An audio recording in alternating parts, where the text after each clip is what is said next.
परमेश्वर का वचन हमें सिखाते हैं दूसरों के प्रति हमारे व्यवहार, न्याय और आत्म जांच के बारे में, जो हमें मिलता है लूका 6:37 से 42 आयत तक, जहाँ लिखा है, दोष मत लगाओ तो तुम पर भी दोष नहीं लगाया जाएगा, तो तुम भी दोषी नहीं ठहराए जाओगे। क्षमा करो तो तुम्हें भी क्षमा किया जाएगा। यहाँ परमेश्वर ये नहीं कह रहे कि हम सही और गलत का अंतर करना छोड़ दें। वे इस दोष लगाने वाली मानसिकता को मना कर रहे हैं, जहाँ हम खुद को पवित्र समझकर दूसरों पर न्याय की उंगली उठाते हैं।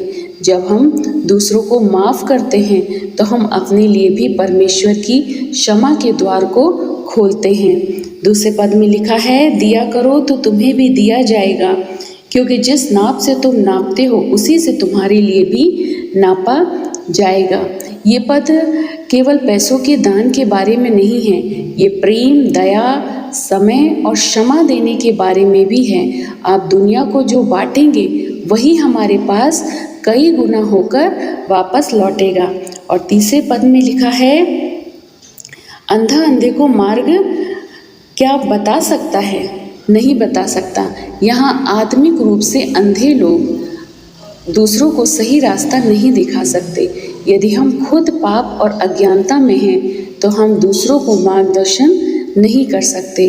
और चौथी बात में लिखा हुआ है कि तू अपने भाई की आँख के तिनके को क्यों देखता है और अपनी आँखों का लट्टा तुझे नहीं सूझता। यहाँ परमेश्वर कहते हैं ये नहीं कि भाई की आँखों से तिनका मत निकालो, ये नहीं कहते। वे कहते हैं कि पहले अपनी आँखों का लट्ठा निकालो।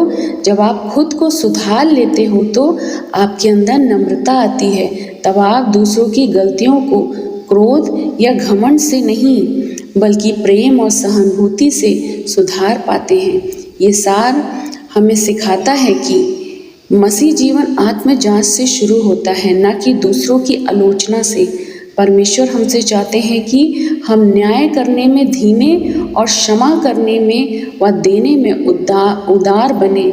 जब हम खुद को ईश्वरीय वचन के आईने में देखकर सुधारेंगे तब हम दूसरों की मदद करने के सच्चे अधिकारी बनेंगे। परमेश्वर इस वचन से हम सभी को बहुतायत से आशीष और बरकत देवे। आमीन।